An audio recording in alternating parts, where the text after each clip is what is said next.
She would Joseph saw the God of love. Good morning, brothers and bananas. First order of business. When I was secretary of the Utah State Roller Club, Gideon, my favorite pigeon, died on this day in 1953. I've visited his grave every week since for the last 62 years. If that's everything... Wait, I've discovered some unsettling information about the history of the church. We get it, Dieter. You're the hip apostle meant to appeal to our softer side. But there comes a point when you must stop being cool and you must blindly move forward with faith. Even if this unsettling information might spread across the church due to the nature of the internet? Yes. Yup. Oh, fine. Let us address what has you unsettled. It has to do with the 9 different accounts of the first vision. I thought there were only 5. I thought there were only 4. Wasn't there just 1? Are there discrepancies between the accounts? You must not have done your research. Our sanitizing efforts have been more effective than we could have dreamed. Why am I just now learning this? Did you not go on a mission? Which version is used in the first discussion? The 1838 version.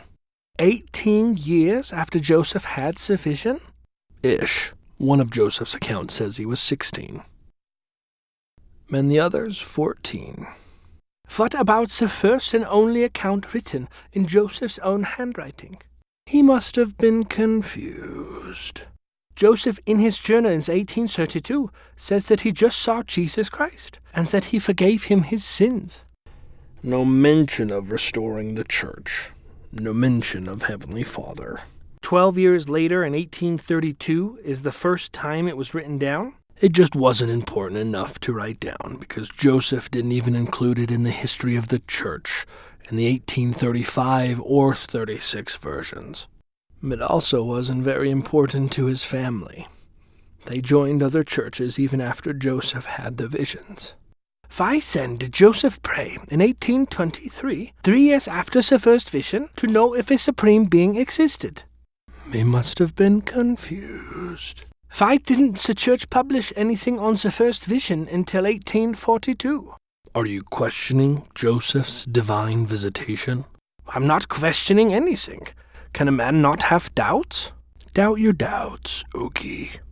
I like that line. I think I'll use it one day. The information is troubling our members and leading them astray. We need to protect them from reading Joseph's contradicting accounts. And if they do find it, how can we provide our spiritual spin? Let's claim to have never seen it. It worked for me for 60 years. We'll put it out there and then bury it. With search engine anti-optimization. We'll make it hard for them to find. Then, let's not put our names on the document so that members can still doubt whether or not it came from us. Yeah. They'll be confused and concerned, with nowhere to turn but back to us. Yeah. Yes. Yup. Brother DeLynn? Elder Holland? The different accounts have me concerned. You should be. Have you ever noticed that Joseph's first vision story changes as his theology of the Godhead changes? I have. I have been an apostle for over 20 years, and I did not know about Joseph's journal. Or that they changed the Book of Mormon in the same way years later? Or that the first vision wasn't taught widely in the church until the 1940s. You can make a stand. Be a voice of reason among the brethren.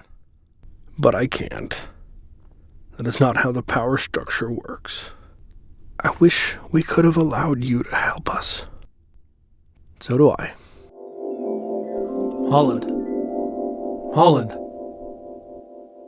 No, I will not just follow it. Let us come back to the most important part of this discussion. Continuing revelation means we can say whatever we need to. Yup. But none of my questions have been answered. Question your questions. doesn't have quite the ring to it. He should stick with pigeon breeding.